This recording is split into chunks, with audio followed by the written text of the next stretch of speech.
نحمده ونصلي على رسوله الكريم أما بعد أعوذ بالله من الشيطان الرجيم رب اشرح لي صدري ويسر لي أمري واحلل عقدة من لساني يفقهوا قولي رب زدني علما ربنا فقهنا في الدين اللهم إني أسألك علما نافعا وعملا متقبلا ورزقا طيبا واسعا السلام علیکم ورحمۃ اللہ وبرکاتہ۔ الحمدللہ دورہ قرآن چل رہا ہے ہمارا اور پارہ 23واں شروع کر رہے ہیں۔ اعوذ باللہ من الشیطان الرجیم بسم اللہ الرحمن الرحیم وَمَا لِيَ لَا أَعْبُدُ الَّذِي فَطَرَنِي وَعَلَيْهِ تُرْجَعُونَ، اور مجھے کیا ہو گیا ہے کہ میں اس کی عبادت نہ کروں جس نے مجھے پیدا کیا اور تم سب اسی کی طرف لوٹائے جاؤ گے۔ کیا میں اسے چھوڑ کر ایسوں کو معبود بناؤں کہ اگر اللہ رحمان مجھے کوئی نقصان پہنچانا چاہے تو ان کی سفارش مجھے کچھ بھی نفع نہ پہنچا سکے، نہ وہ مجھے بچا سکے۔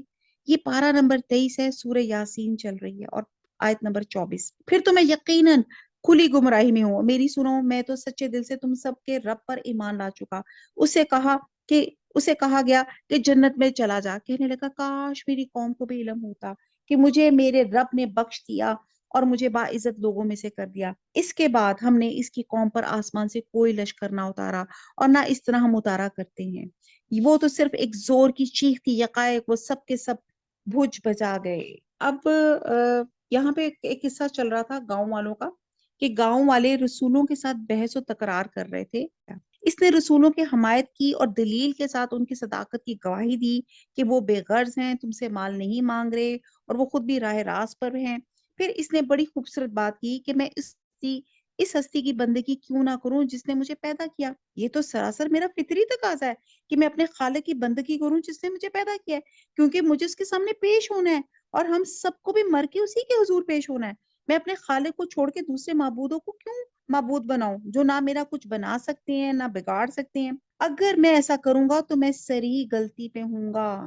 اور کہتے ہیں کہ یہ جو نیک شخص تھا اس نے کوئی نماز روزہ نہیں رکھا تھا، لیکن اس نے یہ جو اپنی رسولوں کی مدد کی تھی اس پر اس کو جنت مل گئی تھی۔ اس شخص نے کہا تھا جو یہ کہتے ہیں کہ اسکالرز کہتے ہیں کہ اس شخص کا نام حبیب نجار اور کافر تاثر کے ہو گئے تھے، اور اس شخص نے کہا تھا کہ میں تمہارے رب پر ایمان لے آیا، یعنی کہ وہ میرا ہی رب نہیں تمہارا بھی رب ہے، تم میری بات مان لو، تم بھی ایمان لاؤ، تمہاری یہ غلطی ہے کہ تم ایمان نہیں لا رہے۔ یہ مرد مومن بڑی جرت کے ساتھ شہادت حق پیش کرا تھا تو کفار نے اس پہ حملہ کر دیا۔ شہادت نصیب ہوئی، اس کو جنت کی بشارت دے دی گئی۔ جو ہی وہ موت کے دروازے سے گزر کے عالم آخر میں پہنچا، فرشتوں نے ان کا ویلکم کرنے کے لیے موجود تھے۔ اللہ نے اس کو اسی وقت جنت میں داخل کر کے جنت کی خوشخبری سن کر اس نے کہا کاش میری قوم کو معلوم ہوتا کہ جس چیز پہ میری قوم نے مجھے قتل کیا وہی چیز مجھے مغفرت کا سبب بنی ہے۔ سبحان اللہ۔ آپ یہ دیکھیں اس مرد مومن کے کمال اخلاق کا مظاہرہ دیکھیں کہ ابھی جن لوگوں نے اس کو قتل کیا ہے ان کے خلاف کوئی غصہ نہیں، کوئی انتقامی جذبات نہیں، بلکہ یہ جذبات کہ کاش کہ یہی تاکہ راہ راست پر آ جاتے۔ وہ اپنے قاتلوں کے لیے بھی جہنم نہیں چاہتا تھا۔ اور اس مرد مومن کی تعریف کرتے ہوئے حدیث میں آتا ہے کہ اس شخص نے جیتے جی بھی اپنی قوم کی خیر خواہی کی اور مر کر بھی۔ اور یہ واقعہ بیان کر کے اللہ تعالیٰ نے کفار مکہ کو اس حقیقت پہ وارن کیا ہے کہ محمد صلی اللہ علیہ وسلم اور آپ کے ساتھی اہل ایمان بھی اسی طرح تمہارے سچے خیر خواہ ہیں، جس طرح وہ مرد مومن اپنی قوم کا خیر خواہ تھا، جس طرح اس نے اپنے 3 رسولوں کی حمایت کی تھی۔ یہ لوگ تمہارے تمام تر ایذا رسانیوں کے باوجود تمہارے خلاف کوئی جذبہ انتقام نہیں رکھتے۔ ان کی دشمنی تم سے نہیں بلکہ تمہاری گمراہی سے ہے۔ یہ تم سے اس لیے لڑیں کہ تم راہ راست پر آ جاؤ۔ اور اسی آیت سے عالم برزخ کی زندگی کا ثبوت ملتا ہے۔ اس سے پتہ چلتا ہے کہ مرنے کے بعد سے قیامت تک کا زمانہ کامل نیستی کا زمانہ نہیں ہے، بلکہ اس زمانے میں روح جسم کے بغیر زندہ رہتی ہے، کلام سنتی ہے، کلام کرتی ہے، جذبات اور احساس رکھتی ہے، خوشی غمی محسوس کرتی ہے اور اہل دنیا کے ساتھ اس کی دلچسپیاں باقی رہتی ہیں۔ اگر یہ نہ ہوتا تو مرنے کے بعد مرد مومن کو جنت کی بشارت کیسی دی جاتی اور وہ اپنے قوم کے لیے کیسے یہ تمنا کرتا کہ کاش وہ اس کے نیک انجام سے باخبر ہوتے۔ اللہ تعالیٰ ایسا جذبہ مرد مومن کا اللہ تعالیٰ ہم سب کے اندر بھی ڈال۔ آپ کو سمجھ آیا یہ واقعہ؟ سورہ یاسین تو ہم روز پڑھتے ہیں نا، اب دیکھیں اس کی تفسیر دیکھیں۔ آیت نمبر 29، وہ تو صرف ایک زور کی چیخ تھی، یکایک وہ سب کے سب بھج بجا گئے۔ کہتے جبرائیل علیہ السلام نے ایک چیخ ماری جس سے سب کے جسموں سے روحیں نکل گئی تھی اور بجھی آگ کی طرح ہو گئے، راکھ کا ڈھیر۔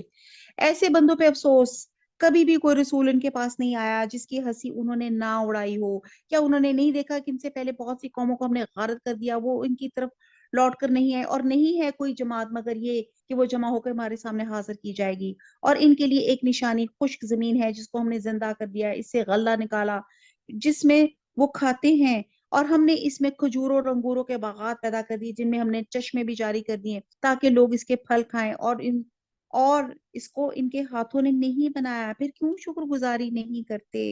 یعنی کہ امام ابن جریر کے نزدیک یہاں یعنی کہ غلوں اور پھلوں کی پیداوار اللہ تعالیٰ کی خاص رحمت ہے جو اللہ تعالیٰ نے اپنے بندوں پہ کرتا ہے۔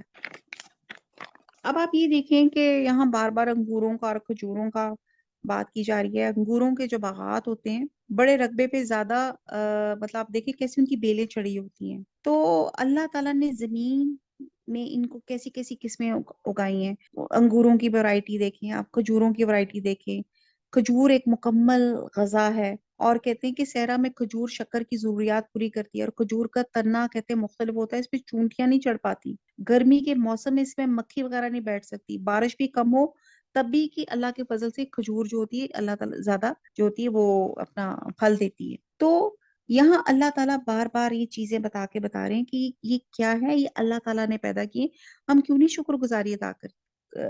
ہم کیوں نہیں شکر گزاری کرتے؟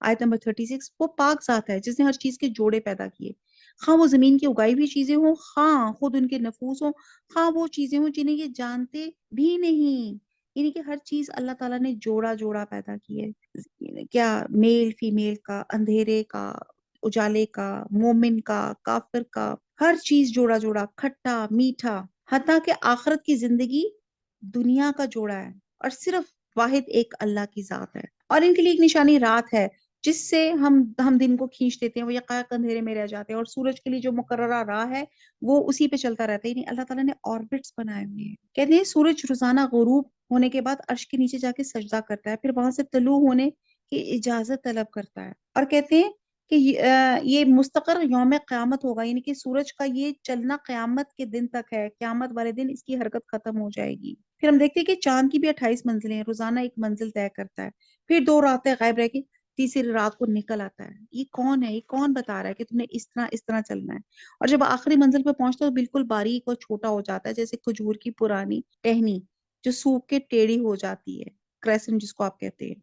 سورج اور چاند دونوں کی اللہ تعالیٰ نے علیحدہ آربٹس، ان کے راستے مقرر کیے ہیں، کوئی کسی سے ٹکراتا نہیں ہے۔ یہ ہے اندازہ ٹھہرائے ہوئے غالبی با علم اللہ تعالیٰ کا، اور چاند کی ہم نے منزلیں مقرر کر رکھی ہیں یہاں تک کہ وہ لوٹ کے پرانی ٹہری کی طرح ہو جاتا ہے، نہ آفتاب کی مجال کے چاند کو پکڑے اور نہ رات دن پر آگے بڑھ جانے والی ہے، سب کے سب آسمان میں تیرتے پھر رہے ہیں، کوئی کسی سے ٹکرا نہیں رہا۔ اللہ تعالیٰ نے بڑا ان کا سسٹم بنا ہوا ہے۔ ان کے لیے ایک نشانی یہ بھی ہے، یہ ایئر ٹریفک ہے جس کو اللہ تعالیٰ کنٹرول کر رہے ہیں، اور ان کے لیے ایک نشانی یہ بھی ہے کہ ہم نے ان کی نسل کو بھری ہوئی کشتی میں سوار کیا، اور ان کے لیے اس جیسی اور چیزیں پیدا کی جن پر یہ سوار ہوتے ہیں، اور اگر ہم چاہتے تو انہیں ڈبو دیتے، پھر نہ تو کوئی ان کا فریاد رس ہوتا، نہ وہ بچا جاتے، لیکن ہم اپنی طرف سے رحمت کرتے ہیں اور ایک مدت تک کے لیے انہیں فائدہ دے رہے ہیں، ایک مدت یعنی کہ دنیا کی جو زندگی ہے۔ اللہ تعالیٰ نے کہتے ہیں کہ سواریاں اور بھی نکالی نا، جیسے ہوائی جہاز، بحری جہاز، ریلیں، بسیں، کاریں، موٹر سائیکل، اور آج کل تو وہ بڑی وہ چل رہی ہیں نا بائکس جو اس پہ چلتی ہیں بغیر پیٹرول کے، جو چلتی ہیں چارجنگ کے ساتھ۔ ان سے جب بھی کہا جاتا ہے کہ اگلے پچھلے گناہوں سے بچو تاکہ تم پہ رحم کیا جائے، اللہ ہم سب کے صغیرہ کبیرہ گناہ معاف فرما دے، آمین۔ اور ان کے پاس تو ان کے رب کی نشانیوں میں سے کوئی نشانی ایسی نہیں آتی جن سے یہ بے رخی نہ برتتے ہوں، اور ان سے جب کہا جاتا ہے کہ اللہ تعالیٰ کے دیے ہوئے میں سے کچھ دو، تو یہ کفار ایمان والوں کو جواب دیتے ہیں کہ ہمیں نہیں کیوں کھلائیں، جنہیں اگر اللہ تعالیٰ چاہتا تو خود کھلا پلا دیتا، تو تم ہو ہی کھلی گمراہی میں۔ بہرحال وہ کہتے ہیں کہ یہ وعدہ کب سچا ہوگا، سچے ہو تو بتلاؤ۔ انہیں صرف ایک سخت چیز کا انتظار ہے جو انہیں آ پکڑے گی، یہ باہم لڑائی جھگڑے میں ہی ہوں گے، اس وقت نہ تو یہ وصیت کر سکیں گے نہ اپنے اہل کی طرف لوٹ سکیں گے۔ تو سور کے پھونکے جانتی سب کے سب اپنی قبروں سے اپنے پروردگار کی طرف تیز تیز چلنے لگیں گے، اور کہیں گے ہائے ہائے، ہمیں ہماری خواب گاہوں سے کس نے اٹھایا، یہی ہے جس کا وعدہ رحمان نے دیا تھا اور رسولوں نے سچ سچ کہہ دیا تھا۔ اب یہاں پہ توحید کے بعد دوسرا مسئلہ جس پہ کفار حضور صلی اللہ علیہ وسلم سے جھگڑا کرتے تھے وہ آخرت کا مسئلہ تھا۔ وہ کہتے تھے جب مرنے کے بعد ہم کیسے دوبارہ زندہ کیا جائیں گے، ہم کیسے اللہ کے آگے جواب دہ ہوں گے۔ تو یہاں بتایا جا رہا ہے کہ قیامت جو ہے آہستہ آہستہ نہیں آئے گی کہ لوگ اطمینان سے اپنے دنیا کا کاروبار کر رہے ہوں گے، یہ یک لخت آئے گی، زور کا دھماکہ ہوگا، جو جہاں ہوگا وہیں دھرا جائے گا۔ حدیث میں ہے کہ لوگ راستوں پہ چل رہے ہوں گے، بازاروں میں خرید و فروخت کر رہے ہوں گے، اپنی مجلسوں میں گفتگو کر رہے ہوں گے، ایسے میں یکایک سور پھونکا جائے گا۔ کوئی کپڑا خرید رہا ہوگا، کوئی ہاتھ سے کپڑا رکھنے کی نوبت نہ آئے گی کہ ختم ہو جائے گا، کوئی اپنے جانور کو پانی پلانے کے لیے حوض بھرے گا پھر پلا نہ پائے گا کہ قیامت برپا ہو جائے گی، کوئی کھانا کھانے بیٹھے گا، لقمہ اٹھا کے منہ تک لے جانے کی مہلت نہ ملے گی۔ حضرت ابو ہریرہ کی روایت ہے، حضور صلی اللہ علیہ وسلم نے فرمایا کہ اسرافیل سور کو منہ رکھے عرش کی طرف دیکھ رہے ہیں اور منتظر ہیں کہ کب پھونک مارنے کا حکم ہوتا ہے۔ اور یہ سور، یہ انسٹرومنٹ 3 مرتبہ پھونکا جائے گا بعض اسکالرز کے مطابق۔ پہلا جب پھونکا جائے گا تو جو زمین اور آسمان تمام مخلوق کو سہما دے گا، دوسرا جسے سنتے سب ہلاک ہو جائیں گے، پھر جب اللہ وحدہ لا شریکہ کے سوا باقی کچھ نہ رہے گا اور زمین بدل کے کچھ اور کر لی جائے گی، بالکل سپاٹ ہموار ہو دی جائے گی، اس میں ذرا سی سلبٹ نہ ہوگی، تب اللہ تعالیٰ اپنی خلق کو ایک جھڑکی دے گا جسے سنتے ہر شخص جس جگہ مرا ہوگا اسی جگہ سے، اس بدلی ہوئی زمین سے اٹھ کھڑا ہوگا۔ اور اس وقت کہتے ہیں ان کو احساس نہیں ہوگا وہ مر چکے تھے، اور ان کو جب انہیں لگے گا کہ جیسے ہم 1 منٹ یا 1 سیکنڈ کے لیے تھوڑی لمحے کے لیے سوئے ہیں۔ یہ نہیں، مگر یہ ایک تنت آواز ہے کہ یہ حقائق سارے کے سارے جمع ہو کے ہمارے سامنے حاضر کر دیے جائیں گے، بس آج کسی شخص پہ کچھ بھی ظلم نہ کیا جائے گا، تمہیں نہیں بدلہ دیا جائے گا مگر صرف انہی کے کاموں کا جو تم کیا کرتے تھے۔ جنتی لوگ آج کے دن اپنے دلچسپ مشغلوں میں حشاش بشاش ہوں گے، اور وہ ان کی بیویاں سایوں میں سحریوں میں تکیے لگائے بیٹھی ہوں گی، ان کے لیے جنت میں ہر قسم کے میوے ہوں گے اور بھی جو کچھ وہ طلب کریں گے۔ مہربان پروردگار کی طرف سے انہیں سلام کہا جائے گا، اے گنہگارو آج تم الگ ہو جاؤ۔ اے اولاد آدم، کیا میں نے تم سے قول و قرار نہیں لیا تھا کہ تم شیطان کی عبادت نہ کرنا، اور وہ تمہارا کھلا دشمن ہے، اور میری عبادت کرنا سیدھی راہ یہی ہے۔ شیطان نے تم میں سے بہت ساری مخلوق کو بہکا دیا، کیا تم عقل نہیں رکھتے؟ یہی وہ دوزخ ہے جس کو تمہیں وعدہ دیا جاتا تھا، اپنے کفر کا بدلہ دینے پانے کے لیے آج اس میں داخل ہو جاؤ۔ ہم آج کے دن ان کے منہ پہ مہرے لگا دیں گے، ان کے ہاتھ ہم سے باتیں کریں گے، ان کے پاؤں گواہیاں دیں گے ان کاموں کی جو وہ کرتے تھے۔ یہ ان مجرموں کے ساتھ کیا جائے گا جو اپنے جرائم کا اعتراف نہیں کریں گے، گواہیوں کو بھی جھٹلائیں گے۔ اللہ تعالیٰ ان کے اعضاء کو ڈے آف اکاؤنٹیبلٹی والے دن امیجن کریں، آپ اللہ کے سامنے کھڑے ہیں اور آپ کہہ رہے ہیں کہ میں نے، اللہ کہہ رہے ہیں یہ گناہ، یہ کام تم نے کیا؟ وہ کہہ رہے ہیں نہیں، جس نے دنیا میں جھوٹ بولا آج بھی کہے گا میں نے یہ جھوٹ نہیں، میں نے یہ کام نہیں کیا، وہ اللہ کے سامنے بھی جھوٹ بولے گا۔ تو اللہ تعالیٰ ان کے اعضائے جسم کو گویائی دیں گے اور ان کے کرتوتوں کی روادات سنائیں گے۔ یہاں صرف ہاتھوں پاؤں کی گواہی کا ذکر فرمایا جا رہا ہے، قرآن میں دوسری جگہ بتایا جا رہا ہے ان کی آنکھیں، ان کے کان، ان کی زبانیں، ان کی جسم کی کھالیں پوری داستانیں سنائیں گی کہ وہ ان سے کیا کام لیتے تھے۔ کہتے ہیں کہ حشر کے میدان میں جب انسان کا نامہ اعمال سامنے آئے گا، اس کے سامنے اس کو گناہ دکھائے جائیں گے تو انسان جھوٹی تعویلیں کرے گا، بہانے کرے گا، تو تب اس کی بولنے کی صلاحیت اسے چھین لی جائے گی، اس کے بدلے اس کے ہاتھ بولیں گے جس سے اس نے، انسان نے غلط کام کیا تھا، اس کے وہ پاؤں بولے گی جن سے چل کر اس نے غلط کام کیا تھا۔ کہتے ہیں کہ اب جو لیٹسٹ ریسرچ آئی ہے، یہ ریسرچ بھی ویسے پرانی ہو گئی ہے، کہ انسان کی جو سکن ہے یہ ایک بہترین ریکارڈر ہے۔ انسان کے اعمال، یعنی کہ جس طرح ایک ٹیپ ریکارڈر میں آواز ٹیپ ہوتی ہے نا، اسی طرح کی صلاحیت ہماری سکن کے اندر ہے، یہ تمام چیزوں کو اپنے اندر جذب کر لیتی ہے۔ آپ دیکھتے ہیں گرمی سردی ہو، سب سے پہلے اس کا افیکٹ کھال پر آتا ہے، آپ کی سکن پہ آتا ہے۔ خوف بھی ہوتے تو گوز بمس ہونا شروع ہو جاتے ہیں نا، تو اسی طرح ہر چیز کا پہلا اثر انسان کے جلد میں ہوتا ہے، کیونکہ یہ بہترین پریزرور ہے آوازوں کی بھی۔ اور آپ یہ دیکھیں کہ پھر اللہ تعالیٰ کی قدرت ہے، جہاں اللہ تعالیٰ نے سکن میں یہ ایک صلاحیت دی کہ یہ تمام چیزوں کو ابزرو کر رہی ہے، اپنے اندر رکھ رہی ہے، تو اللہ تعالیٰ اس کو پھر ریپروڈیوس بھی کریں گے۔ پھر ہر مجرم کا جرم دنیا کے سامنے کھل جائے گا، اس کا اپنا جسم، اپنی سکن بول کر گواہی دے گی۔ آپ سوچیں ایسے میں پھر انسان بھاگ کر کہاں جائے گا؟ اللہ تعالیٰ کہہ رہے ہیں کس چیز کا انکار کر رہے ہو، کس چیز کو جھٹلا رہے ہو؟ جب اس کا، آپ کا اپنا جسم آپ کے ساتھ وفاداری نہیں کرے گا، آپ کا جسم آپ کے حق میں یا آپ کے خلاف گواہی دے گا۔ کہتے ہیں کہ سورہ روم میں آتا ہے کہ اس دن لوگ 2 گروہوں میں بٹ جائیں گے، مطلب یہ ہے کہ مجرمین کو مختلف گروہوں دے دیے جائیں گے۔ اگر ہم چاہتے تو ان کی آنکھیں بے نور کر دیتے، پھر یہ رستے کی طرف دوڑتے پھرتے، لیکن انہیں کیسے دکھائی دیتا؟ اگر ہم چاہتے تو ان کی جگہ ہی پر ان کی صورتیں مسخ کر دیتی، پھر نہ وہ چل سکتے نہ لوٹ سکتے۔ اور جسے ہم بوڑھا کرتے ہیں اسے پیدائشی حالت کی طرف پھر الٹا کر دیتے ہیں، کیا پھر بھی وہ نہیں سمجھتے؟ اللہ ہمیں ہرزل امر سے بچائے، آمین۔ یہاں پہ اللہ تعالیٰ بتا رہے ہیں کہ دنیا کی اسٹیج دیکھتے نا، کیسے انسان بچہ پیدا ہوتا ہے، پھر بیٹھنا شروع ہوتا ہے، بیٹھنے کے بعد پھر آہستہ آہستہ وہ کرال کرنا شروع ہوتا ہے، کرال کرنے کے بعد وہ کھڑا ہو جاتا ہے، پھر بھاگنا شروع ہو جاتا ہے، پھر وہ اڈلٹ ہو جاتا ہے، جوانی میں پہنچ جاتا ہے، پھر بڑھاپا آ جاتا ہے، پھر بڑھاپے میں بھی ایک اسٹیج آتی ہے کہ وہ دوبارہ وہ بچہ بن جاتا ہے، پھر وہ اسی طرح اس کے لیے اٹھنا بیٹھنا، گھٹنوں کمر میں درد شروع ہو جاتی ہے، یہ وہ اسٹیج ہوتی ہے۔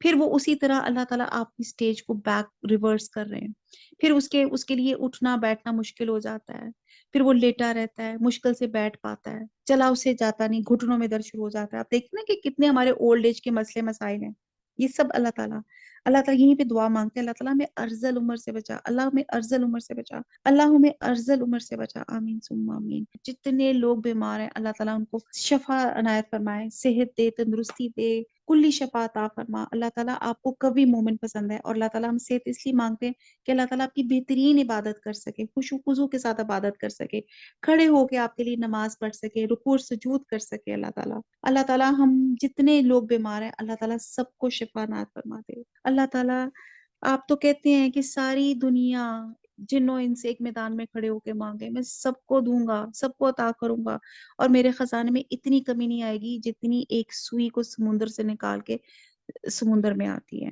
اللہ تعالیٰ ہماری جھولیاں بھر دے۔ اللہ تعالیٰ ہمارے جو بیمار ہیں، جو رشتے طلب کر رہے ہیں، اللہ تعالیٰ ان کو نیک رشتے عطا فرما دے۔ جو دیس پردیس میں اللہ تعالیٰ ان کو خیر و عافیت سے رکھ، اللہ تعالیٰ جو سفر میں ہیں اللہ تعالیٰ ان کا بخیریت سفر ٹھیک کر دے۔ نہ تو ہم نے اس پیغمبر کو شعر سکھایا ہے، نہ اس کے لائق ہے، وہ تو صرف نصیحت اور واضح قرآن ہے، تاکہ وہ ہر اس شخص کو آگاہ کر دے جو زندہ ہے، اور کافروں پہ حجت ثابت ہو جائے۔ کیا وہ نہیں دیکھتے کہ ہم نے اپنے ہاتھوں بنائی ہوئی چیزوں میں سے ان کے لیے چوپائے جانور بھی پیدا کر دی، جن کے یہ مالک ہو گئے ہیں، اور ان مویشیوں کو ہم نے ان کے تابع فرمان بنا دیے، جن میں سے بعض تو ان کی سواریاں ہیں اور بعض کا گوشت کھاتے ہیں، انہیں ان سے اور بھی بہت سے فائدے ہیں اور مشروبات، کیا پھر بھی یہ شکر ادا نہیں کرتے؟ الحمدللہ الحمدللہ الحمدللہ، اللہ ہم شکر ادا کرتے ہیں۔ اور وہ اللہ کے سوا دوسروں کو معبود بناتے ہیں تاکہ وہ مدد کی جائیں، حالانکہ ان کی مدد کی طاقت ہی نہیں، لیکن پھر بھی مشرقین ان کے لیے حاضر باش لشکری ہیں۔ بس آپ کو ان کی بات غمناک نہ کرے، ہم ان کی پوشیدہ اور علانیہ سب باتوں کو بخوبی جانتے ہیں کہ انسان کو اتنا بھی معلوم نہیں کہ ہم نے اسے نطفے سے پیدا کیا، پھر یکایک وہ سری جھگڑالو بن بیٹھا، اس نے ہمارے لیے مثال بیان کی اور اپنی اصل پیدائش کو بھول گیا، کہنے لگا ان گلی سڑی ہڈیوں کو کون زندہ کر سکتا ہے؟ اللہ تعالیٰ انسان کو جو ایک حقیر نطفے سے پیدا کر سکتا ہے، تو کیا اللہ تعالیٰ دوبارہ پیدا کرنے پہ قادر نہیں؟ اس کے لیے احیاء موتی کا ایک واقعہ حدیث میں بیان آتا ہے کہ ایک شخص نے مرتے وقت وصیت کی کہ مرنے کے بعد اسے جلا کر اس کی آدھی راکھ سمندر میں اور آدھی راکھ تیز ہوا والے دن خشکی میں اڑا دی جائے۔ اللہ تعالیٰ نے ساری راکھ جمع کی، اسے زندہ فرمایا، اسے پوچھا تو نے ایسا کام کیوں کیا تھا؟ اس نے کہا تیرے خوف سے، چنانچہ اللہ تعالیٰ نے اسے معاف فرما دیا۔ سبحان اللہ۔ آیت نمبر 79۔ آپ جواب دیجئے کہ انہیں وہ زندہ کرے گا جس نے انہیں اول مرتبہ پیدا کیا، جو سب طرح کی پیدائش کو بخوبی جاننے والا، وہی جس نے تمہارے لیے سبز درخت سے آگ پیدا کی جس سے تم یقائق آگ سلگاتے ہو۔ عرب میں کہتے ہیں دو درخت مرخ اور افار، ان کی دو لکڑیاں جب آپس میں رگڑی جاتی تھی تو آگ پیدا ہوتی تھی، اور سبز درخت سے آگ پیدا کرنے کے حوالے سے اسی طرف اشارہ ہے۔ جس نے آسمان اور زمین کو پیدا کیا وہ ان جیسوں کے پیدا کرنے پہ قادر نہیں؟ بے شک قادر ہے، وہی تو پیدا کرنے والا دانا بینا ہے۔ آیت نمبر 82۔ وہ جب بھی کسی چیز کا ارادہ کرتا ہے صرف اتنا فرما دینا کافی ہے، ہو جا کن فیکون، تو وہ اسی وقت ہو جاتی ہے۔ بس پاک ہے اللہ تعالیٰ جس کے ہاتھ میں ہر چیز کی بادشاہت ہے، جس کی طرف تم سب لوٹائے جاؤ گے۔ سورہ صافات آ جاتی ہے، صافات سب سے نکلا ہے، اور یہاں پہ فرشتوں کی صفات ہیں کہ جو صف بستہ اللہ کی عبادت میں کھڑی ہیں، اللہ کے حکم کے انتظار میں کھڑے ہیں، اور یہ صف بستہ ہے واض و نصیحت کے ذریعے لوگوں کو ڈانٹنے کے لیے، جہاں بادلوں کا حکم ہوتا ہے وہاں پہ وہاں ہانک کے لے جاتی ہیں۔ تو قرآن کی اللہ تعالیٰ ان فرشتوں کی قسم کھا کے اللہ تعالیٰ نے مضمون بیان کیا ہے کہ مشقین اس کی وحدانیت اور الوحیت کے بارے میں یقین کر لیں. اور انسانوں کو اللہ کے علاوہ کسی اور کی قسم کھانا بالکل ناجائز اور حرام ہے. پھر آگے چلتے ہیں. اعوذ باللہ من الشیطان الرجیم. بسم اللہ الرحمن الرحیم. والصافات صفا. قسم ہے صف باندھنے والے فرشتوں کی، پھر پوری طرح اٹھنے والوں کی، پھر ذکر اللہ کی تلاوت کرنے والوں کی. یقیناً تم سب کا معبود ایک ہی ہے، آسمان اور زمین پر ان کے درمیان کی تمام چیزیں، اور مشرقوں کا رب وہی ہے. ہم نے آسمان دنیا کو ستاروں کی زینت سے آراستہ کیا. پھر بتایا جا رہا ہے ستاروں کی 3 فائدے ہوتے ہیں. ایک تو زینت ہو گیا، ایک راستہ تلاش کرتے ہیں، اور وقت کا بھی اسی سے پتہ چلتا ہے. اور حفاظت کی سرکش شیطان سے، یعنی کہ ایک یہ بھی ہے کہ جب شیطان اللہ کا کوئی بات پتا کرنے آسمانوں کی ایک لمٹ تک وہ جا سکتے ہیں، تو جب وہ اس لمٹ کو کراس کرنے کی کوشش کرتے ہیں تو یہ سرکش شیاطین ہوتے ہیں. تو پھر اللہ جیسے کہ احادیث میں آتا ہے ان کا تیسرا مقصد کہ یہ پھر اللہ تعالیٰ ان شیطانوں سے ان ستاروں سے ان کی شیطانوں کی مرمت کی جاتی ہے. حفاظت کی سرکش شیطان سے عالم بالا کے فرشتوں کی باتوں کو سننے کے لیے وہ کان بھی نہیں لگا سکتے، بلکہ ہر طرف سے وہ مارے جاتے ہیں. بھگانے کے لیے ان کے لیے دائمی عذاب ہے. مگر جو کوئی ایک آدھ بات اچک لے بھاگے تو فوراً اس کے پیچھے دہکتا ہوا شعلہ لگ جاتا ہے. ان کافروں سے پوچھو تو کیا ان کا پیدا کرنا زیادہ دشوار ہے یہ جنہیں ہم نے پیدا کیا؟ ہم نے انسان کو لیس مٹی سے پیدا کیا. بار بار بتایا جا رہا ہے انسان تو اتنا متکبر بنا پھر رہا ہے، بڑے بڑے برانڈز اور سوٹ اور کیا کیا چیزیں پہنتا پھر رہا ہے. تو سوچ تو صحیح، تو بنا کہاں سے ہے؟ اس ڈسچارج سے، لیس تار مادے سے. بلکہ تو تعجب کر رہا ہے، یہ مسخرہ پن کر رہے ہیں. اور جب انہیں نصیحت کی جاتی ہے نہیں مانتے. جب کسی موضوع کو دیکھتے ہیں تو مذاق اڑاتے ہیں اور کہتے ہیں یہ تو بالکل کھلم کھلا جادو ہے. کیا جب ہم مر جائیں گے اور خاک اور ہڈی ہو جائیں گے پھر کیا سچ مچ ہم اٹھائے جائیں گے؟ کیا ہم سے پہلے کے ہمارے باپ دادا بھی؟ آپ جواب دیجئے کہ ہاں ہاں، اور تم ذلیل بھی ہو گئے. وہ تو صرف ایک زور کی جھٹکی ہے، یقائے کے دیکھنے لگیں گے اور کہیں گے ہائے ہماری خرابی، یہی سزا کا دن ہے، یہی فیصلے کا دن ہے جسے تم جھٹلاتے رہے. اور ظالموں کو اور ان کے ہمراہیوں کو، جن کو اللہ کے علاوہ پرستش کرتے تھے، ان سب کو جمع کر کے انہیں دوزخ کی راہ دکھا دو اور انہیں ٹھہراؤ، اس لیے کہ ان سے ضروری سوال کیے جانے والے ہیں. تمہیں کیا ہو گیا؟ اس وقت تم ایک دوسرے کی مدد نہیں کرتے، بلکہ وہ سب کے سب آج فرما بردار بن گئے اور ایک دوسرے کی طرف متوجہ ہو کے سوال و جواب کرنے لگیں گے. کہیں گے کہ تم ہمارے پاس ہمارے دائیں طرف سے آتے تھے. وہ جواب دیں گے نہیں، بلکہ تم ہی ایماندار نہ تھے، اور کچھ ہمارے زور تو تم پر تھا ہی نہیں، بلکہ تم خود سرکش لوگ تھے. اب تو ہم سب پر ہمارے رب کی یہ بات ثابت ہو چکی کہ ہم عذاب چکھنے والے ہیں.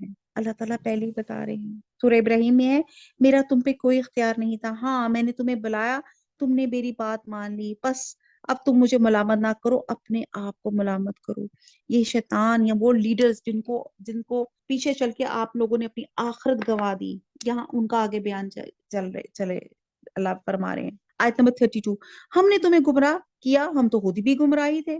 اب آج کے دن تم سب کے سب عذاب میں شریک ہیں. ہم گنہگاروں کے ساتھ اسی طرح کیا کرتے ہیں. یہ وہ لوگ ہیں جب ان سے کہا جاتا تھا اللہ کے سوا کوئی معبود نہیں تو سرکشی کرتے تھے اور کہتے تھے کیا اپنے معبودوں کو ایک دیوانے شاعر کی بات پہ چھوڑ دیں؟ نہیں، بلکہ نبی تو حق سچا دین لائے ہیں، سب رسولوں کو سچا جانتے ہیں. یقیناً تم دردناک عذاب کا مزہ چکھنے والے ہو، تمہیں اسی کا بدلہ دیا جائے گا جو تم کرتے تھے. مگر اللہ تعالیٰ کے خالص برگزیدہ بندے، انہی کے لیے مقررہ روزی ہے. ہر طرح کے میوے اور باعزت و کرام ہوں گے، نعمتوں والی جنتوں میں تختوں پر ایک دوسرے کے سامنے بیٹھے ہوں گے. اب یہ دیکھیں جنت کو ڈسکرپشن دیکھیں. ایک ہم سوچتے ہیں نا پکنک کریں، ٹوٹل ایک زبردست پکنک کا موڈ کیا ہوتا ہے؟ وہ یہی ہوتا ہے یار، کوئی زبردست سا پانی والی جگہ ہو، خوب انجوائے کریں، کھانے پینے کی بہترین چیزیں ہوں، آمنے سامنے بیٹھے ہوں اور بس گپ شپ چل رہی ہو. اب یہی اللہ تعالیٰ جنت میں بتا رہے ہیں. تختوں پہ ایک دوسرے کے سامنے بیٹھے ہوں گے، جاری شراب کے جام کا ان پہ دور چل رہا ہوگا، اور جو صاف شفاف اور پینے میں لذیذ ہوگا، نہ اس سے درد سر ہوگا نہ اس کے پینے سے بہکیں گے. یہ کلیئر کٹ بتایا کہ یہ شراب پینے کا شربت ہے جس سے وہ بہکیں گے نہیں. دنیا کی شراب عام طور پہ بدرنگ ہوتی ہے، جنت میں وہ جو ہوگی وہ لذیذ ہوگی اور خوش رنگ ہوگی. دنیا کی شراب پی کے آپ کے اندر وامٹ، آپ کے اندر ہیڈ ایکس اور آپ کے اندر بہکنے کا اندیشہ ہوتا ہے، لیکن وہاں پہ ایسی کوئی بات نہیں ہوگی جو جنت میں جو آپ کو پینے کا مشروب دیا جائے گا. اور جو صاف شفاف اور پینے میں لذیذ ہوگی، نہ اس سے درد سر ہوگا نہ اس کے پینے سے بہکیں گے. اور ان کے پاس نیچے نظریں بڑی بڑی آنکھوں والی حوریں ہوں گی، پلس کیا ہوں گی؟ حوریں ہوں گی، ایسے جیسے چھپائے ہوئے انڈے، جیسے شتر مرغ اپنے پروں کے نیچے چھپا دیتے نا، جس کی وجہ یہ ہوتی ہے کہ گرد و غبار سے محفوظ رہیں۔ کہتے ہیں شتر مرغ کے انڈے بڑے خوش رنگ ہوتے ہیں جو زردی مائل سفید ہوتے ہیں، اور ایسا رنگ حسن و جمال کی دنیا میں سب سے عمدہ سمجھا جاتا ہے۔ جنتی ایک دوسرے کی طرف رخ کر کے پوچھیں گے، ان میں سے ایک کہنے والا کہے گا، میرا ایک ساتھی تھا جو مجھ سے کہا کرتا تھا کہ کیا تو قیامت کے آنے کا یقین کرنے والوں میں سے ہے؟ اب یہاں پہ آپ یہ دیکھیں کہ اللہ سبحانہ تعالیٰ اس وقت جب جنت اور دوزخ کا ڈیسیجن ہو جائے گا، تو آپ یہ دیکھیں کہ جنتیوں کو، جیسے ہم یہاں پہ نیٹ پہ بیٹھے ہوتے ہیں نا، ویڈیو کال کرتے ہیں، آسٹریلیا میں بیٹھے بیٹھے اپنے کسی بچے سے بات کر لی، سعودیہ میں کر لی، کسی اور سے کر لی، کتنے کتنے یہاں پہ ایمو، واٹس ایپ اور پتہ نہیں فیس ٹائم کیا کیا چیزیں ہیں۔ تو جب دنیا میں اللہ تعالیٰ نے انسان کو اتنی عقل دی کہ اس نے یہ چیزیں بنا لی، تو کیا جنت میں یہ ممکن نہیں ہوگا؟ جب جنت میں ہم جائیں گے اور ہم کہیں گے ہاں فلاں شخص کدھر ہے، تو اللہ تعالیٰ باقاعدہ اس کی ویڈیو ہمارے سامنے پیش کر دیں کہ ہاں یہ شخص یہاں پہ اور یہ ہے، اس حال میں ہے۔ یہاں کہتے ہیں کہ جنت میں جو جنتی لوگ ہیں ان کی ویژن اتنی اسٹرانگ، اتنی تیز ہو جائے گی کہ وہ جو دیکھنا چاہیں گے ان کو دکھا بھی دیا جائے گا۔ کیا جب ہم مر کر مٹی اور ہڈی ہو جائیں گے، کیا اس وقت ہم جزا دیے جانے والے ہیں؟ کہے گا تم چاہتے ہو تو جھانک کر دیکھ لو۔ جھانکتے اسے بیچوں بیچ جہنم میں چلتا ہوا دیکھے گا، کہے گا واللہ قریب تھا کہ تو مجھے بھی برباد کر دے، اگر میرے رب کا احسان نہ ہوتا تو میں بھی دوزخ میں حاضر کیے جانے والوں میں سے ہوتا۔ کیا یہ صحیح ہے کہ ہم مرنے والے ہی نہیں، بجز پہلی ایک موت کے، اور نہ ہم عذاب کیے جانے والے ہیں؟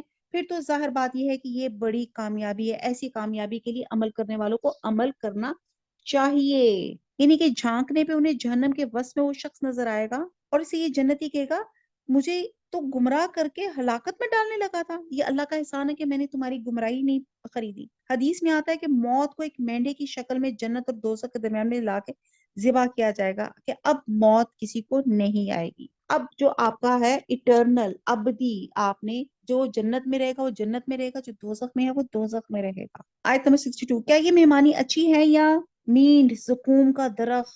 اب پھر بتایا جا رہا ہے کہ جہنم میں کیا ہے، زقوم، جس کے معنی بدبودار اور قریب چیز کے نگلنے کے ہیں۔ اس درخت کا پھل ہے جو کھانا اہل جہنم کو دیا جائے گا، جو سخت بدبودار، کڑوا اور نہایت کری ہوگا، جسے ہم ظالموں کے لیے سخت آزمائش بنا رکھا ہے۔ بے شک جو درخت جہنم کی جڑ میں سے نکلتا ہے، جس کے خوشے شیطان کے سروں جیسے ہیں، جہنمی اس درخت میں سے کھائیں گے اور اسی سے پیٹ بھریں گے، اور اس پر گرم جلتے جلتے پانی کی ملونی ہوگی۔ پھر ان سب کا لوٹنا جہنم کی آگ کے ڈھیر کی طرف ہوگا۔ یقین مانو کہ انہوں نے اپنے باپ دادا کو بہکاوا پایا، یہ انہی کے نشان قدم پہ دوڑتے رہے۔ ان میں سے پہلے بھی بہت سے اگلے بہک چکے تھے، جن میں ہم نے ڈرانے والے رسول بھیجے تھے۔ اب تو دیکھ لے کہ جنہیں دھمکایا گیا تھا ان کا انجام کیسا کچھ ہوا۔ سوائے اللہ کے برگزیدہ بندوں کے ہمیں نوح نے پکارا، تو دیکھ لے ہم اسے کیسے اچھے دعا قبول کرنے والے ہیں۔ 950 سال تبلیغ کی حضرت نوح علیہ السلام نے، لیکن قوم نے ان کی تکذیب کی۔ اور پھر سورہ قمر میں انہوں نے اپنے رب کو پکارا، یا اللہ میں مغلوب ہوں، میری مدد فرما۔ چنانچہ ہم نے نوح کی دعا قبول کی اور ان کی قوم کو طوفان بھیج کے ہلاک کیا۔ اور کہتے ہیں حضرت نوح علیہ السلام کو آدم ثانی بھی کہا جاتا ہے، یعنی کہ آدم کے طرح، یعنی کہ آدم کے بعد یہ دوسرے ابو البشر تھے۔ سام کی نسل سے عرب، فارس، روم اور یہود و نصارہ ہیں، اور حام کی نسل سے سوڈان، مشرق سے مغرب تک، یعنی کہ سندھ، نوب، زنج، حبشہ، قبط، یہاں کے علاقے ہیں۔ اور یافس کی نسل سے ترک، خزر اور یاجوج ماجوج وغیرہ ہیں۔ بہرحال واللہ عالم۔ ہمیں نوح نے پکارا تو دیکھ ہم کیسے اچھے دعا قبول کرنے والے ہیں۔ ہم نے اسے اور اس کے گھر والوں کو اس زبردست مصیبت سے بچا لیا، اور اس کی اولاد کو ہم نے باقی رہنے والی بنا دیا، اور ہم نے اس کا ذکر خیر پچھلوں میں باقی رکھا۔ نوح پہ تمام جہانوں میں سلام ہو۔ ہم نیکی کرنے والوں کو اسی طرح بدلہ دیتے ہیں، اور ہمارے ایماندار بندوں میں سے تھا۔ پھر ہم نے دوسروں کو ڈبو دیا۔ اس نو کی تابعداری کرنے والوں میں ہی ابراہیم تھے، جبکہ اپنے رب کے پاس بے عیب دل لے کر آئے۔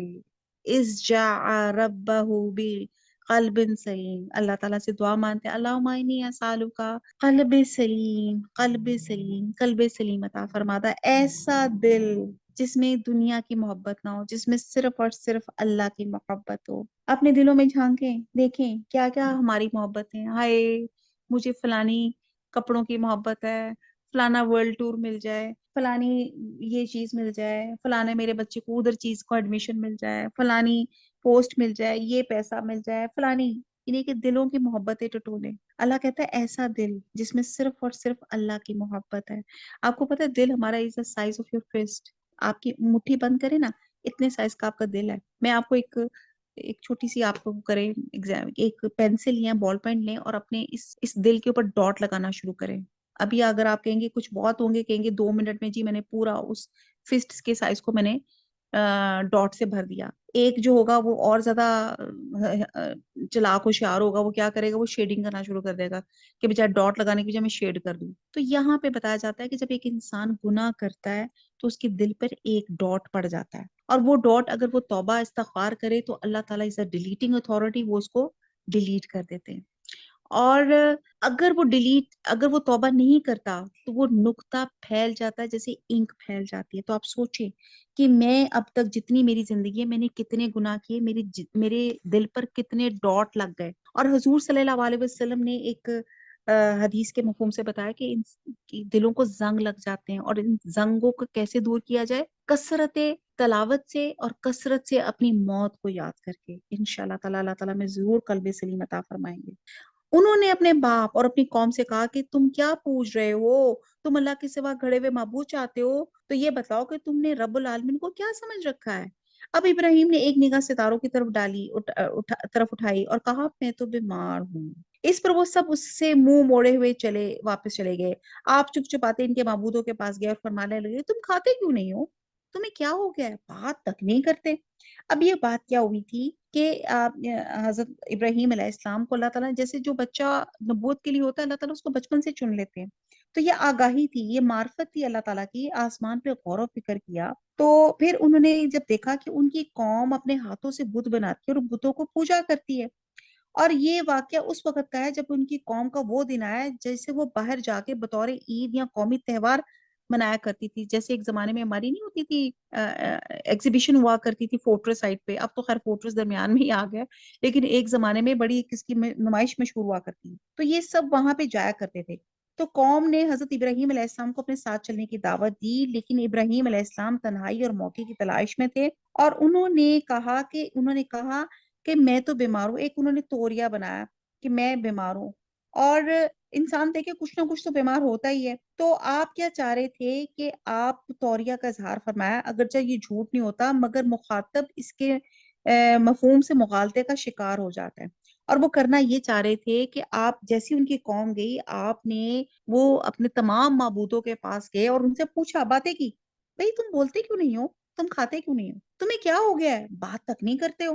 پھر تو پوری قوت کے ساتھ دائیں ہاتھ سے انہیں مارنے پہ پل پڑے اور بت پرست دوڑے بھاگے آپ کی طرف متوجہ ہوئے. یعنی کہ انہوں نے سارے بت توڑ دیے اور بت توڑ کے ایک کلہاڑا جو تھا بڑا کلہاڑا بڑے بت کے ہاتھ میں رکھ دیا. اور جب ان کی قوم کے لوگ واپس آئے اور انہوں نے بتوں کا حال دیکھا تو بڑے پریشان ہوئے کہ یہ کیا ہو گیا. تو آپ نے فرمایا تم انہیں پوچھتے ہو جنہیں خود تم تراشتے ہو، حالانکہ تمہیں اور تمہاری بنی بنائی چیزوں کو اللہ ہی نے پیدا کیا. وہ کہنے لگے اس کے لیے ایک مکان بناؤ. یعنی کہ انہوں نے بڑی لاجک سے حضرت ابراہیم نے بات سمجھانے کی کوشش کی کہ یہ بت تمہیں کیا نفع نقصان دیں گے، یہ تو اپنے آپ کو نقصان سے نہیں بچا سکے. یعنی کہ ان کو کوئی جو مار رہا تھا وہ اپنے آپ کو روک نہیں سکے یا یہ نہیں بتا سکے کہ ہمیں کس نے مارا ہے. آیت نمبر 97. وہ کہنے لگے اس کے لیے ایک مکان بناؤ، اس دہتی ہوئی آگ میں سے ڈال دو. انہوں نے اس ابراہیم کے ساتھ مکر کرنا چاہا لیکن ہم نے انہیں کو نیچا کر دیا. اور اس ابراہیم نے کہا میں تو ہجرت کر کے اپنے پروردگار کی طرف جانے والا ہوں اور وہ ضرور میری رہنمائی کریں گے. اور بہرحال یہ بات پہلے بھی میں واقعہ بیان کر چکی ہوں کہ پھر ان لوگوں نے جناب ایک وہ آگ جلائی، آگ کا لاؤ جلایا اور حضرت ابراہیم کو اس میں منجنیق کے ذریعے سے اس میں ڈالا اور وہ آگ جو تھی گلو گلزار بن گئی. اور ایک دفعہ حضرت ابراہیم سے پوچھا بھی گیا کہ آپ کی زندگی کا سب سے بیسٹ ٹائم کیا تھا، تو آپ نے کہا وہ بیسٹ ٹائم تھا جب میں آگ کے اندر تھا. اور آگ سے سلامت نکلنے کے بعد حضرت ابراہیم علیہ السلام نے ملک چھوڑنے کا فیصلہ کیا اور اس وقت یہ الفاظ کہے کہ میں اپنے رب کی خاطر ملک چھوڑا ہوں. اپنے رب کے ساتھ تعلق جوڑنے کی وجہ سے میری قوم میری دشمن بن گئی ہے، ورنہ میرا دنیاوی جھگڑا نہ تھا جس کی بنا پہ مجھے اپنا وطن چھوڑنا پڑتا. نیز میرا کوئی ٹھکانہ نہیں رہا جس کی طرف میں رخ کروں. اللہ کے بھروسے پر نکل رہا ہوں، جدھر وہ لے جائے میں اس طرف چلا جاؤں گا. اور آیت نمبر 100 اور 101. جس وقت حضرت ابراہیم علیہ السلام نے ہجرت کی اس وقت آپ بے اولاد تھے. آپ کے ہمراہ صرف ایک بیوی اور ایک بھتیجا حضرت لوط تھے. آپ اللہ کی طرف لوگوں کو بلانے کے لیے کریا کریا بستی بستی پھرتے تھے.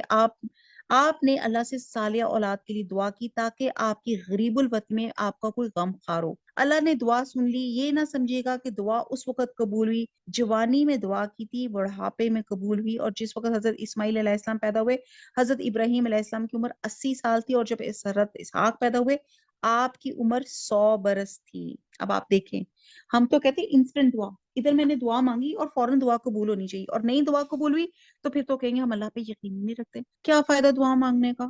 اتنی دعائیں مانگی ہو تو قبول تو کوئی ہوتی نہیں. ہم نے دیکھا ہے کہ دعاؤں کے 3 اجر ہوتے ہیں. یا تو دنیا میں وہ بلا یا مصیبت دور ہو جاتی ہے، دوسرا اس کی جگہ وہ دور نہیں ہو جاتی تو اللہ تعالیٰ کوئی اور آفت آپ سے دور کر دیتے ہیں، اور تیسرا اگر دنیا میں یہ نہ کچھ ہو تو اللہ تعالیٰ اس کا اجر آخرت میں ذخیرہ کر لیتے ہیں. اور جب انسان آخرت میں اللہ سبحانہ تعالیٰ کے پاس جائے گا، اس کا جب اجر دیکھے گا تو وہ خواہش کرے گا کہ دنیا میں میری کوئی دعا قبول ہوتی ہی نہ. تو بہرحال انہوں نے یہاں پہ دعا کی رب حبلی من الصالحین. تو جہاں پہ جو لوگ اولاد مانگ رہے ہیں اور صالح اولاد مانگ رہے ہیں، اللہ تعالیٰ ان کو صالح اولاد عطا فرما. تو یہاں پہ انہوں نے دعا کی رب حبلی من الصالحین، اے میرے رب مجھے نیک بخت اولاد عطا فرما. تو ہم نے اسے ایک بردبار بچے کی بشارت دی. جب وہ بچہ نئی عمر کو پہنچا، اس کے ساتھ چلے پھرے، تو ابراہیم نے کہا میرے پیارے بچے، میں خواب میں اپنے آپ کو تجھے ذبح کرتے ہوئے دیکھ رہا ہوں، اب تو بتا کہ تیری کیا رائے ہے. بیٹے نے جواب دیا ابا جو حکم ہوا اسے بجا لائیے، انشاءاللہ آپ مجھے صبر کرنے والوں میں سے پائیں گے. سبحان اللہ. آئی ڈونٹ نو، میرے تو آنکھوں میں آنسو آ گئے واقعہ سن کے. بہت ڈیٹیل ہے، حق نہیں میں ادا کر سکتی اس قرآن کی کسی بھی آیت کا. یہاں پہ آپ سوچیں کہ ایک اللہ کے خلیل، اللہ کے فرینڈ حضرت ابراہیم علیہ السلام، اور اللہ سے دعا مانگ رہے رب حبلی من الصالحین.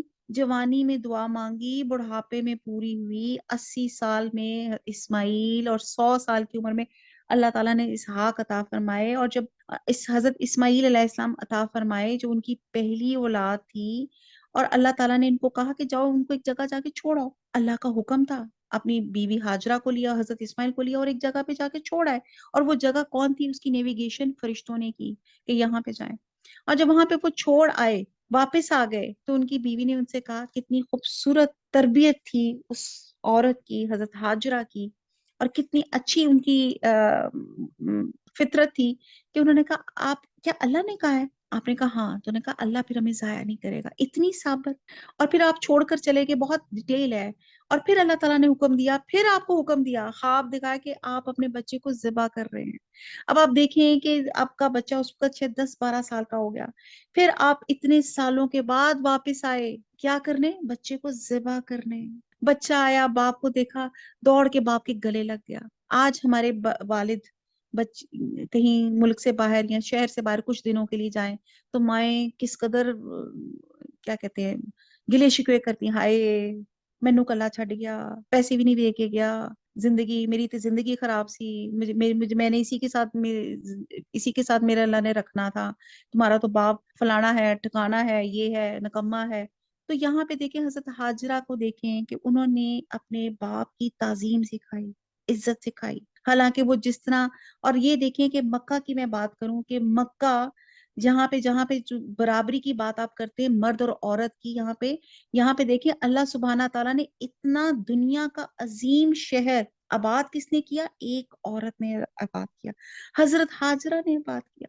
اور حضرت ہاجرہ کے بیٹے حضرت اسماعیل کے پاؤں سے جب وہ رو رہے تھے تو جب زمزم نکلا، اس زمزم کی وجہ سے، اس پانی کی وجہ سے وہاں پہ لوگ آہستہ آہستہ آباد ہونے لگے اور وہاں پہ قبیلے رہنا شروع ہو گئے. اور آپ دیکھیں کہ انہی کی دعا سے اس جگہ کو امن والا، اور یہاں پہ آپ دیکھیں دنیا جہان کا پھل میوہ ہر طرح کی آپ کو رزق ملتا ہے. تو آپ یہ دیکھیں کہ یہاں واقعہ یہ ہو رہا ہے کہ حضرت ابراہیم واپس آئے ہیں اور اپنا بیٹا، اتنی ماں نے اچھی تربیت کی ہے، اتنی صابر اور سعادت مند. کہتے ہیں کہ بیٹا تیری کیا رائے ہے؟ اور بیٹا کہہ رہا ہے ابا جی جو حکم ہے اس کو بجا لائیے، انشاءاللہ آپ مجھے صبر کرنے والے پائیں گے. اور اس نے صرف یہ کہا کہ لمی آپ ابا جی آپ مجھے الٹا لٹائیے گا، کہیں میری شکل دیکھ کے آپ کو رحم نہ آ جائے. اور حضرت ابراہیم علیہ السلام، جیسے اسکالرس کہتے ہیں کہ آپ نے شاید آنکھوں میں پٹی باندھی یا آنکھیں بند کر کے آپ نے اس کا آپ امیجن کریں کہ الٹے لیٹے ہوئے حضرت اسماعیل جو 10-12 سال کے بچے ہیں اور کہ ہاں بچوں کی سالگرہ مناتے 1 سال 2 سال، اور یہ بھی وہ اولاد جو بڑھاپے کی اولاد تھی، اور آپ نے گلے کے اوپر ان کے چھری رکھی اور بسم اللہ کر کے چلائی، وہ نہیں چلی، ایک دفعہ چلائی نہیں چلی، دوسری دفعہ چلائی نہیں چلی، تیسری دفعہ چلائی نہیں چلی، چھری کا کام چلنا تھا لیکن حکم اللہ کا نہیں تھا کہ وہ چلے، وہ شارپ ہونے کے باوجود نہیں چلی۔ حضرت ابراہیم علیہ السلام پریشان ہو گئے، وہ اٹھے، انہوں نے کہا شاید اللہ کو میرا عمل قبول نہیں ہوا، پتھر پہ رکھ کر انہوں نے چھری تیز کرنے کی کوشش کی، پھر آئے، پھر حضرت اسماعیل کو پکڑا اور پھر ان کو ذبح کرنے کی کوشش کی اللہ کے حکم سے، اور جب انہوں نے کیا تو ایک دم سامنے دیکھا تو حضرت اسماعیل کھڑے مسکرا رہے حضرت جبرائیل کے ساتھ، اور ان کے ہاتھ میں کیا، اللہ تعالیٰ نے ایک مینڈا لا دیا، اللہ تعالیٰ نے ان کی قربانی قبول کر لی۔ ہمارے اخلاص کا حال دیکھ لیں، ہم کیا قربانی کرتے ہیں اللہ کے لیے۔ انہوں نے کہا انشاءاللہ آپ مجھے صبر کرنے والوں میں سے پائیں گے۔ غرض جب دونوں متی ہو گئے، اس نے باپ نے اس کے بیٹے کی پیشانی کے بل گرا دیا تو ہم نے آواز دیا ابراہیم یقیناً تو نے اپنے خواب کو سچا کر دکھایا، بے شک ہم نیکی کرنے والوں کو اسی طرح جزا دیتے ہیں۔ در حقیقت یہ کھلا امتحان تھا، ہم نے ایک بڑا ذبیح اس کے فدیہ میں دے دیا اور ہم نے ان کا ذکر پچھلوں میں باقی رکھا۔ ابراہیم پر سلام، سلام علی ابراہیم، ہم نیکوکاروں کا اسی طرح بدلہ دیتے ہیں، بے شک وہ ہمارے ایماندار بندوں میں سے تھا۔ ہم نے اس کو اسحاق نبی کی بشارت دی جو صالح لوگوں میں سے ہوگا۔ پھر آپ نے حضرت آپ کی جو دوسری بیوی تھی حضرت سارہ سے آپ کو حضرت اسحاق اور پھر حضرت اسحاق سے حضرت یعقوب علیہ السلام کی بشارت اللہ تعالیٰ نے دی، اور ہم نے ابراہیم اور اسحاق پر برکت نازل فرمائی، اور ان دونوں کے اولادوں میں بعض تو نیک بخت ہیں اور بعض اپنے نفس پہ سری ظلم کرنے والے ہیں۔ یقین ہم نے موسیٰ اور ہارون پر بڑا احسان کیا، انہیں ان کی قوم کو بہت بڑے دکھ درد سے نجات دے دی۔ اب یہ واقعات آ رہے ہیں، ہم نے موسیٰ اور ہارون پہ بڑا احسان کیا، انہیں ان کے قوم کو بہت بڑے دکھ درد سے نجات دے دی، ان کی مدد کی تو وہی غالب رہے، ہم نے انہیں واضح اور روشن کتاب دی، انہیں سیدھے راستے پہ قائم رکھا، ہم نے ان دونوں کے لیے پیچھے آنے والوں میں یہ بات باقی رکھی، اور موسیٰ ہارون پہ سلام، بے شک ہم نیک لوگوں کو اسی طرح بدلہ دیا کرتے ہیں، یقیناً یہ دونوں ہمارے مومن بندوں میں سے تھے، بے شک الیاس بھی پیغمبروں میں سے تھے۔ اب حضرت الیاس کی بات کی جاتی ہے، حضرت الیاس کا بہت ذکر کم ہے، اور ان کے بارے میں آتا ہے کہ حضرت الیاس جو تھے موجودہ ریاست اردن کے رہنے والے تھے، یہ حضرت عیسیٰ سے 850 سال پیدا ہوئے تھے، اور حضرت سلیمان کی وفات کے بعد ان کے بیٹے کی نااہلی کی وجہ سے اسرائیلی سلطنت 2 ٹکڑے ہو گئی تھی، ایک حصہ بیت المقدس، اللہ تعالیٰ ہمارے فلسطینی بہن بھائیوں پہ اللہ تعالیٰ رحم فرماتے، آمین سب۔ بیت المقدس اور جنوبی فلسطین پہ مشتمل تھا، آل داؤد کے قبضے میں رہا، اور دوسرا حصہ شمالی فلسطین پہ مشتمل تھا، اس میں ایک مستقل ریاست اسرائیل کے نام پہ قائم ہو گئی، اگرچہ حالات دونوں ریاستوں کے خراب تھے لیکن اسرائیل کی ریاست کے حالات زیادہ خراب تھے، یہاں پہ شرک تھی، بت پرستی تھی، ظلم و ستم تھا۔ ایکچولی وہاں کے جو اسرائیل کا بادشاہ اخیب تھا، اس نے لبنان کے بادشاہ کی بیٹی سے شادی کی تھی، تو یہ فساد انتہا کو پہنچ گیا تھا، کیونکہ وہ جو جس سے شادی کی تھی وہ ایک مشرک شہزادی تھی، جس سے اندازہ ہوتا ہے کہ آپ اللہ سے دعا ہے اللہ تعالیٰ ہمارے خاندانوں میں ہماری بچیوں کو نیک رکھے، ہمیں نیک بہوؤں سے اللہ تعالیٰ دے، کیونکہ ایک نیک بچی آپ کے گھر میں آ کے پورے خاندان کو جنریشن کو چینج کر سکتی ہے۔ اب آپ یہ دیکھیں کہ یہ اخیب کی بادشاہ اخیب نے لبنان کے بادشاہ کی بیٹی سے جب شادی کی جو مشرک تھی، تو اس سے کیا ہوا، وہ پورا کنٹری جو تھا اس شرک میں اس کے اندر وہ ڈوب گیا، اور بلکہ وہ خود بھی مشرک ہو گیا، اس نے ملک میں بال کا مندر تعمیر کر دیا اور اللہ واحد کی بجائے بال کی پرستش شروع کر دی، اور یہ وہی زمانہ تھا جب حضرت الیاس کو مبعوث ہوئے تھے، آپ نے اردن سے آ کے اخیب کو نوٹس دیا کہ تیرے گناہوں کے پیدائش میں اسرائیل کے ملک پہ ایک قطرہ بارش نہیں برسے گی، اور اللہ کے نبی کا یہ قول صحیح بھی ثابت ہوا، 3.5 سال تک بارش نہیں ہوئی، پھر اخیب کو ہوش آیا، اس نے حضرت الیاس کو تلاش کیا اور ان کو دعا کی ریکویسٹ کی، اور آپ نے دعا کرنے سے پہلے آپ نے ایک تبلیغ کی، لوگوں کو اللہ کی وحدانیت بتائی، اسرائیل کے باشندوں کو اللہ اور بال کا فرق اچھی طرح بتایا، اور آپ نے حکم دیا کہ ایک مجمع عام میں بال کے پجاری آ کے اپنے معبود کے نام پہ قربانی دیں، اور میں رب العالمین کے نام پہ قربانی دیتا ہوں، اور ان دونوں میں سے جس کی قربانی بھی غیبی آگ، یعنی کہ جس کی قربانی قبول ہوئی وہ درست ہوگا۔ یہ ایک زمانے میں ہوتا تھا کہ جب 2 آرگومنٹس کرتے تھے لوگ، اور جب ان کی باتیں نہیں ہوتی تھی کہ کون درست ہے، تو وہ اپنی قربانی دیتے تھے، اور غیب سے آگ آتی تھی، جس کی آگ کو قربانی کھا جاتی تھی وہ رائٹ سمجھا جاتا تھا۔ تو اخیب کی قربانی اور پھر یہاں پہ کیا ہوا، اور دونوں نے قربانی پیش کی، اور پھر جو تھی اور اخیب کی یہ قربانی قبول نہیں، اور بال کے 850 پجاری جمع ہوئے، اور اسرائیلی کے مجمع عام میں حضرت الیاس کا ان کا مقابلہ ہوا، اور اس مقابلے میں بال پرستوں نے شکست کھائی۔ اچھا جی، اور حضرت الیاس نے ثابت کر لیا کہ بال ایک جھوٹا خدا ہے اور اصل خدا وہی اکیلا خدا ہے۔ بہرحال، اور اس کے بعد حضرت الیاس جو تھے اس مجمع میں بال کے پجاریوں کو قتل کیا، اور پھر بارش کے لیے دعا کی جو فوراً قبول ہوئی، اور یہاں تک کہ پورا ملک جو تھا اسرائیل سیراب ہو گیا۔ لیکن ان معجزات کو دیکھ کے اخیب کی جو مشرک بیوی تھی وہ حضرت الیاس کی دشمن ہوگی۔ اس نے قسم کھایا کہ جس طرح بال کے پجاری قتل کیے اسی طرح حضرت الیاس بھی قتل کیے جائیں گے، اور ان حالات میں حضرت الیاس کو ملک چھوڑنا پڑا، اور چند سال تک وہ کوہ سینا کے دامن میں پناہ گزین رہے۔ اور پھر کہتے ہیں کہ اس کے بعد اسی زمانے میں بیت المقدس کی یہودی ریاست کے بادشاہ نے اسرائیل کے بادشاہ اخیب کی بیٹی سے شادی کری، اور اس مشرک شہزادی کے اثر میں تمام خرابیاں جو اسرائیل میں پھیلی تھی یہودی ریاست میں پھیلنا شروع ہو گئی، اور حضرت الیاس نے یہاں بھی فریضہ نبوت ادا کیا، اور بادشاہ کو خط لکھا کہ تو نے باپ داؤد کی راہ چھوڑ دی ہے، اخیب کی راہ اختیار کر لی ہے، تو نے اپنے بھائیوں کو قتل کیا ہے جو تجھ سے اچھے تھے، اللہ تجھے بڑی آفتوں سے مارے گا، تو انتڑیوں کے مرض سے مرے گا۔ اور اس خط میں حضرت الیاس نے جو لکھا تھا وہ پورا ہوا، اور بیت المقدس کی ریاست بیرونی حملوں سے تباہ ہو گئی، بادشاہ کی بیویوں تب کو دشمن پکڑ کے لے گئے، اور وہ خود انٹسٹائن کی بیماری سے جو تھا تباہ ہو گیا۔ اور چند سال کے بعد حضرت الیاس دوبارہ اسرائیل میں تشریف لائے، اور اب اخیب اور اس کے بیٹے کو راہ راست پہ لانے کی کوشش کرتی رہی، لیکن شاہی خاندان جو تھا بدی کو نہ چھوڑ سکا۔ آخر اخیب حضرت الیاس علیہ السلام کی دعا سے تباہ ہو گیا، اور اس کے بعد اللہ تعالیٰ نے اپنے نبی کو دنیا سے اٹھا لیا، جبکہ انہوں نے اپنی قوم سے فرمایا تھا تم اللہ سے ڈرتے رہو۔ آیت نمبر نیکسٹ ہے، کیا تم بال نامی بت کو پکارتے ہو اور سب سے بہتر خالق کو چھوڑ دیتے ہو، اللہ جو تمہارا اور تمہارے اگلے تمام باپ دادوں کا رب ہے، لیکن قوم نے انہیں جھٹلایا، پس وہ ضرور عذاب میں حاضر کیے جائیں گے سوائے اللہ تعالیٰ کے مخلص بندوں کے۔ ہم نے الیاس کا ذکر خیر پچھلوں میں بھی باقی رکھا کہ الیاس پر سلام ہو، سلام علی الیاسین۔ ہم نیکی کرنے والوں کو اسی طرح بدلہ دیتے ہیں، بے شک وہ ہمارے ایماندار بندوں میں سے تھے، بے شک لوط بھی پیغمبروں میں سے تھے، ہم نے انہیں ان کے گھر والوں کو، بے شک ہمارے ایماندار بندوں میں سے، بے شک لوط بھی پیغمبروں میں سے تھے، ہم نے انہیں ان کے گھر والوں کو سب کو نجات دی، بجز اس بڑیا کے جو پیچھے رہ جانے والوں میں رہ گی، پھر ہم نے اوروں کو ہلاک کر دیا، اور تم تو صبح ہونے پر ان کی بستیوں کے پاس سے گزرتے ہو، اور رات کو بھی، پھر بھی نہیں سمجھتے۔ بلا شبہ یونس نبیوں میں سے تھا، جب بھاگ کر پہنچے بھری کشتی پہ، پھر قرآن اندازی ہوئی تو یہ مغلوب ہو گئے، پھر ان مچھلی نے نگل لیا اور خود اپنے آپ کو ملامت کرنے لگے، پس اگر یہ پاکی بیان کرنے والوں میں سے نہ ہوتے تو لوگوں کے اٹھائے جانے کے دن تک اس کے پیٹ میں ہی رہتے۔ یہ بھی واقعہ بہت دفعہ بیان کر چکی ہوں میں، جب حضرت جو تھے یونس جو تھے نکلے تھے اور مچھلی نے ان کو نگل لیا تھا، بس اسے ہم نے چٹلی میدان میں ڈال دیا، اس وقت بیمار تھے، اور اس پر سایہ کرنے والی ایک بیل دار درخت ہم نے اگا دیا، ہم نے اسے 1 لاکھ بلکہ اور زیادہ آدمیوں کی طرف بھیجا، بس وہ ایمان لائے، ہم نے انہیں ایک زمانے تک عیش و عشرت دی، ان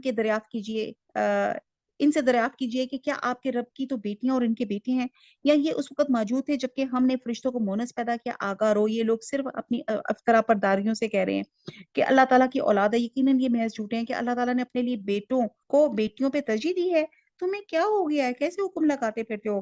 کیا تم اس قدر بھی نہیں سمجھتے، یا تمہارے پاس اس کی کوئی صاف دلیل ہے؟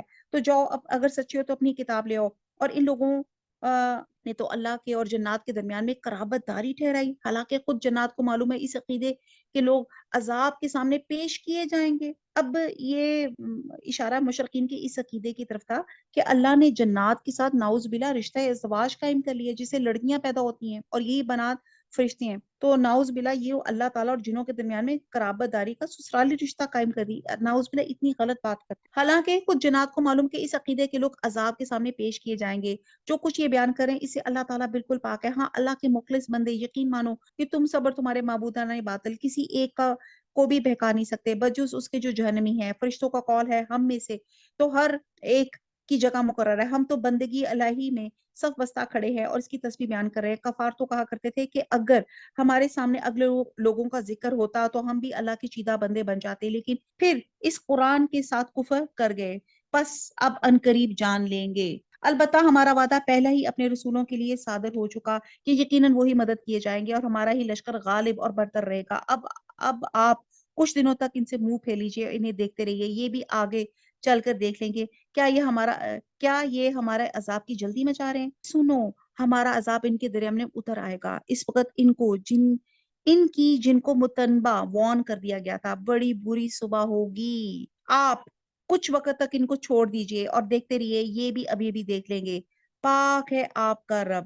کہتے ہیں کہ حضور صلی اللہ علیہ وسلم یہ جو دعا ہے یہ ہر نماز کے بعد آپ پڑھا کرتے تھے، سبحان ربک رب العزت اما یصفون وسلام علی المرسلین والحمد للہ رب العالمین۔ پاک ہے آپ کا رب جو بہت بڑی عزت والا ہے بے شک، ہر اس چیز سے جو مشرک بیان کرتے ہیں، پیغمبروں پہ سلام اور سب طرح کی تعریف اللہ ہی کے لیے جو سارے جہان کا رب ہے بے شک۔ سورہ سواد آتی ہے۔ جب حضور صلی اللہ علیہ وسلم نے دین اسلام کا آغاز کیا تو قریش کے سرداروں میں بڑی کھلبلی مچ گئی۔ ابو جہل اور دوسرے سردار وفد بنا کے حضرت ابو طالب کے پاس پہنچے۔ ان لوگوں نے پہلے تو حزب ضرورت حضور صلی اللہ علیہ وسلم کے خلاف شکایات پیش کی اور پھر کہا کہ آپ ایک انصاف کی بات ہم آپ کے سامنے پیش کرنے لگے ہیں، آپ کا بھتیجا ہمیں ہمارے دین پہ چھوڑ دیں، ہم اسے اس کے دین پہ چھوڑ دیتے ہیں۔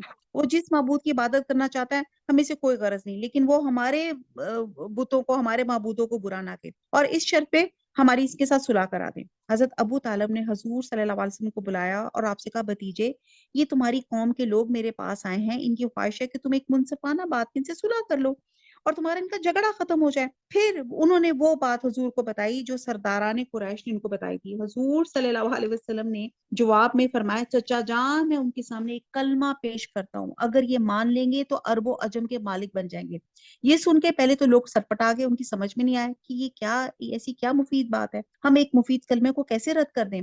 پھر کچھ سنبھل کے بولے، تم ایک کلمہ کہتے ہو، میں سے 10 کلمے کہنے کو تیار ہے، مگر یہ تو بتاؤ وہ کلمہ کیا ہے۔ تو آپ صلی اللہ علیہ وسلم نے فرمایا، لا الہ الا اللہ۔ اس پر وہ سب یک بارگی کھڑے ہو گئے اور باتیں کہتے ہوئے نکل گئے کہ جو اس سورت کی ابتدائی حصے میں اللہ تعالیٰ نے فرمایا ہے۔ اور ابن عباس کا قول ہے کہ سواد سے مراد صادق ہے، یعنی کہ محمد صلی اللہ علیہ وسلم سچ پیش کر رہے ہیں، وہ نصیحت بھرا ہوا غفلت سے چونکا دینے والا قرآن پیش کر رہے ہیں، اور یہ اپنی شیخی ضد اور ہٹ درمی کی وجہ سے انکار کر رہے ہیں۔ اور وہ سب چلے گئے کہتے ہوئے کہ محمد صلی اللہ علیہ وسلم اپنی حکومت ہمارے اوپر قائم کرنا چاہتے ہیں۔ اور یہ وہی لوگ ہیں جو آپ صلی اللہ علیہ وسلم کو نبوت سے پہلے صادق اور امین کا خود ٹائٹل دے چکے تھے۔ اعوذ باللہ من الشیطان الرجیم، بسم اللہ الرحمن الرحیم۔ صاد والقرآن ذی الذکر، صاد حروف مقطعات سے ہے، اس نصیحت والے قرآن کی قسم، بلکہ کفار غرور اور مخالفت میں پڑے ہوئے ہیں۔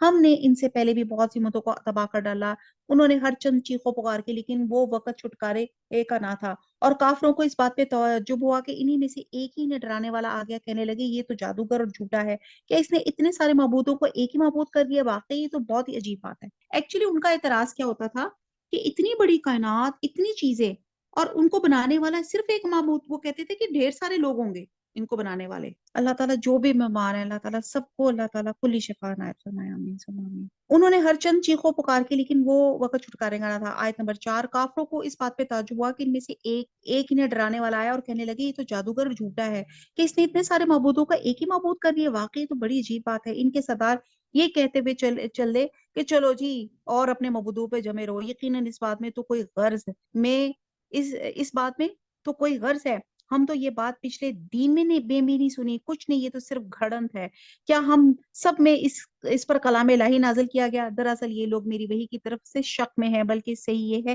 انہوں نے اب تک میرا عذاب چکھا ہی نہیں۔ کیا ان کے پاس تیرے زبردست فیاض رب کی رحمت کے خزانے ہیں؟ کیا آسمان و زمین، ان کے درمیان کی ہر چیز کی بادشاہت انہی کی ہے؟ پھر یہ رسیاں تان کر چڑھ جائیں، یہ بھی بڑے بڑے لشکروں میں سے شکست پایا ہوا چھوٹا سا لشکر ہے۔ ان سے پہلے بھی قوم نو اور عاد اور میخوں والے فرعون کو میخوں والا کیوں کہا جاتا ہے؟ کیونکہ میخوں والا اس لیے کہا جاتا ہے کہ یہ بڑا کہ وہ جس سے ناراض ہوتا تھا اس کو میخیں ٹھوک دیتا تھا، نے چھٹلایا تھا۔ سمودیوں نے اور قوم لوط نے اور ایکا کے رہنے والوں نے یہی بڑے لشکر تھے۔ یہ تمام واقعات الحمدللہ ہم بہت ڈیٹیل سے سارے ڈسکس کر چکے ہیں، اور ان میں سے ایک بھی ایسا نہ تھا جس نے رسولوں کی تکذیب نہ کی ہو۔ بس میری سزا ان پہ ثابت ہوگی، انہیں صرف ایک چیخ کا انتظار ہے جس میں کوئی توقف اور ڈھیل نہیں ہے۔ کلیئر بار بار اللہ تعالیٰ بتا رہی ہیں کہ اس میں کہتے ہیں دودھ دھونے کے درمیان میں جو وقفہ ہوتا ہے نا اس کو فواق کہتے ہیں، یعنی کہ سور پھونکنے کے بعد اتنا وقفہ بھی نہیں ملے گا، سور پھونکنے کی دیر ہوگی کہ قیامت کا زلزلہ برپا ہو جائے گا۔ کتنی پیاری مثال سے اللہ تعالیٰ